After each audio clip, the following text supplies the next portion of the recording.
Some great ones over the years. I love Daddy's Home. I love the diabolical quote. I love the quote from season 1, well, well, well, if it ain't the invisible, you know. Well, well, well, if that ain't the invisible...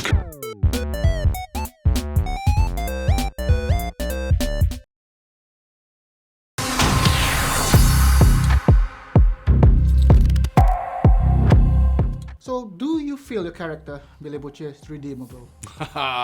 Yeah, especially like considering you started with wanting to kill Supes and then end up being a Supe, and then suddenly thinking that you are willing to sacrifice even your team. So, especially what he did to Victoria Newman at the end of season 4. So, do you think he's redeemable moving forward? I think that's one of the central questions of season 5. Is there still a flame of humanity, of compassion alive within Butcher? And if you look closely, I think there's little inklings that sort of point the way. His interactions with Terra, the dog, you can see that he's not, completely cold and robotic, that there is still something in his life that can touch a sensitive side to him. Unfortunately for Butcher, he's let his grief sort of compound him to a point where he has turned into the very thing that he has been fighting against.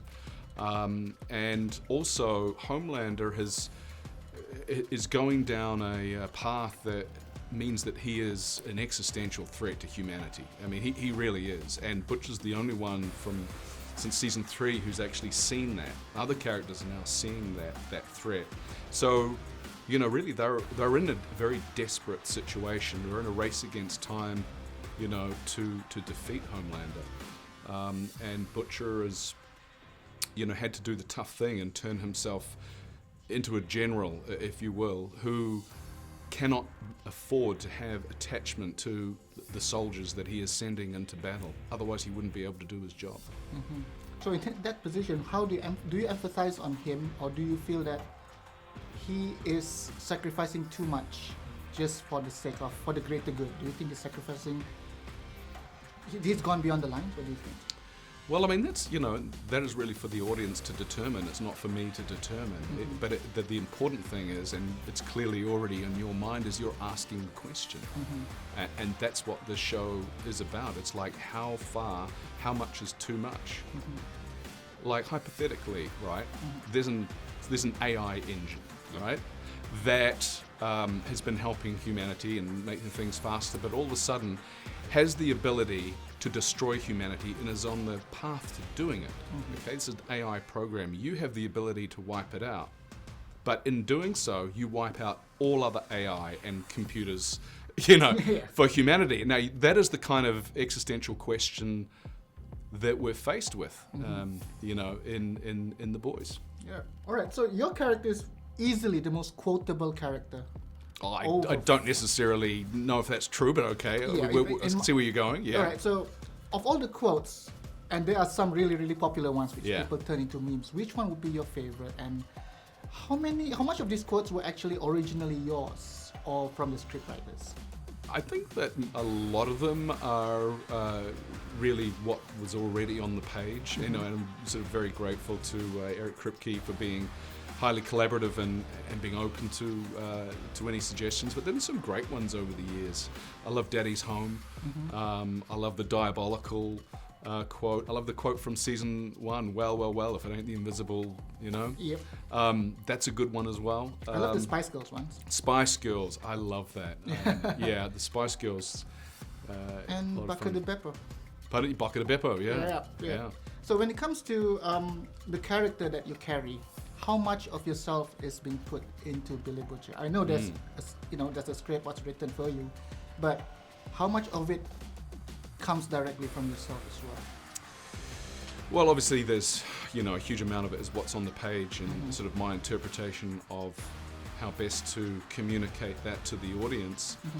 I often feel that characters are extensions of actors, just with various sort of volumes turned up or down depending on what it is, but definitely through the course of the show, the wonderful opportunity to over the course of multiple seasons, be able to explore and develop and mine and find fresh new territory to characterize Butcher. It's just been a wonderful opportunity. As a character, as an actor, looking into, it's basically bringing what's on paper to screen. Yeah. What do you feel, in yourself, that, you've been in so many comic book movies in the past, and this is probably the one that you are best known for. Yeah. Are you done with doing anything, doing a comic, or do you feel that, you still have more in your back pocket? Oh, listen, I feel, I do feel very grateful. I've been a part of, so many projects that have really resonated and found an audience. And, if I'm fortunate enough to find something else in that wheelhouse that works with me with a particular kind of synergy, then yeah, sure, I would love to do more. But in the same sense, I feel it would be greedy of me to go and say, oh, I want to do this, or I need to do that. Just at the point where we're handing this off to the audience, and we hope they have as much fun watching it as we had making it. And my last question would be, when you started this project 7+ years ago, The Boys was not a household name, but now you can't even walk around without people noticing you as Billy Butcher. Yeah. Ever thought it's going to be this? Was it going to end up with this big? How it's been since the start? I mean, listen, I've been in this business long enough to know not to have any expectations. I mean, you can have hopes and dreams, but I certainly think all of us were shocked and surprised at sort of the global connectivity that we've found with the show. And we're eternally grateful for that. For us, that we work so long and so hard on something, and for it to find an audience who has as much fun with it and loves this show as much as we do. We're very grateful, very, very grateful.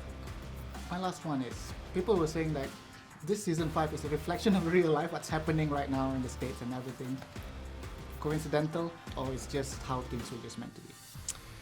Oh, listen, I think that Eric Kripke has always written about aspects of civilization that interest, and community and culture that interests him. Yeah. And it just sort of fortuitously happens that they sort of coincide with the release of our show, when those aspects come to the forefront of public conscious. Yeah. At the end of the day, we're a fun, irreverent, satirical superhero show that also kind of holds up a bit of a cracked mirror to society, and gets you to sort of look at things and sort of ask the questions like, do you see what we see? A reflection of reality there. Yeah, sure. Cool. Yeah.